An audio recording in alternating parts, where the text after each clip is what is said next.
Ashley McGregor. Today I'm going to be discussing the impact that social media has had on the corporate world. In this presentation, I will discuss the history of social media, laws and regulations regarding social media, how to develop a social media policy, and lastly, how managers can effectively use social media in the workplace. The history of social media. In the 1940s, the first supercomputer was invented. Fast forward to 1997 when the first official social media website was created. This website was called 6 Degrees. It allowed its users to upload profiles and befriend other users. In 1999, the first blogging website was created.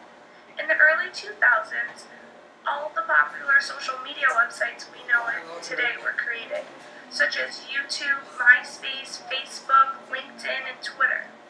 According to Nielsen's latest social media report, the total time spent on social media websites has increased 37% since 2011, from 88 billion minutes to 121 billion minutes. This is because Americans have become great multitaskers. It's not uncommon for you to be sitting in front of the TV on your mobile phone, tablet, or laptop, tweeting about what's going on your favorite show. How does this affect the corporate world? Since the movement towards social media, there has been a shift in how companies interact, support, and collaborate with their customers. Laws and regulations of social media. Being an effective manager means knowing how these laws and regulations can affect you and your employees. Because social media is relatively new, it can be hard to navigate these laws. Social media was originally created so we could freely share ideas between each other. However, this has become abused. Managers now know too much information about their employees. They know what they do on their days off, their family matters, and even their drinking habits. Theodore Claypool stated that when too much information is published, it can prevent an obstacle when the circumstances change and a rival is seeking an edge for promotion. What you post on social media websites, your coworkers can use it against you.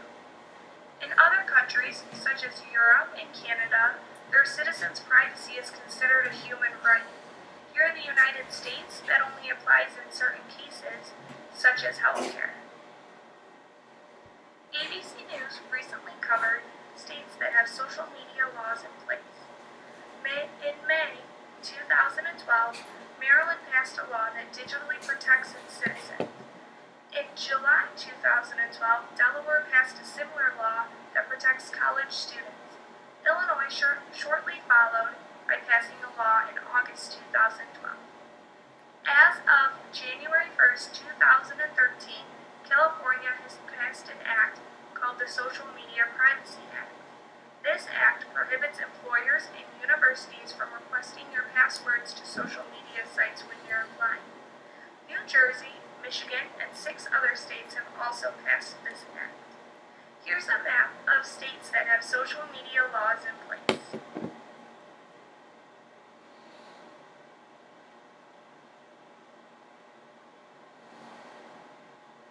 How to develop a social media policy.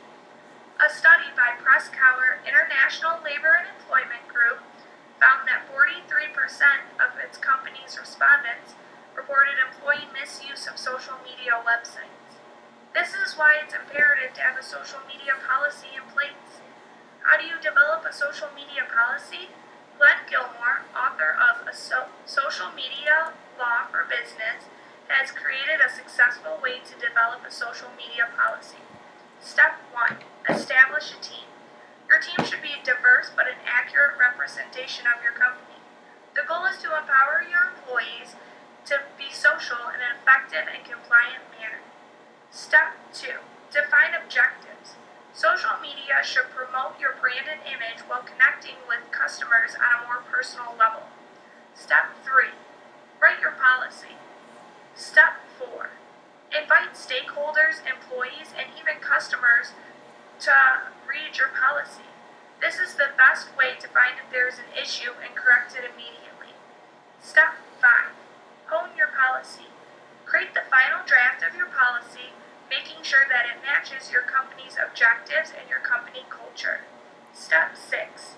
Provide in-house training. Step 7. Monitor and engage. Social media is constantly advancing. You want a policy that can advance as social media does. Lastly, how managers can effectively use social media in the workplace. Social media can be used to increase brand loyalty, improve brand awareness, and provide customers with a richer experience. A study by Convince and Convert showed that 53% of Americans who follow companies on social media websites are more loyal. Next, in an interview with Paul Myers, he will explain how Audi effectively uses social media. Up next, we have an in-depth interview with Paul Myers from M80. What can you tell us about managing a big brand like Audi in the social space? We're on 9 different social networks right now, managing the conversation. One thing we have to remember is Audi is a brand that wants to maintain its brand in every space that it enters. People who follow us on Twitter are getting a different message than people who like us on Facebook or follow us on Instagram or subscribe to us on YouTube.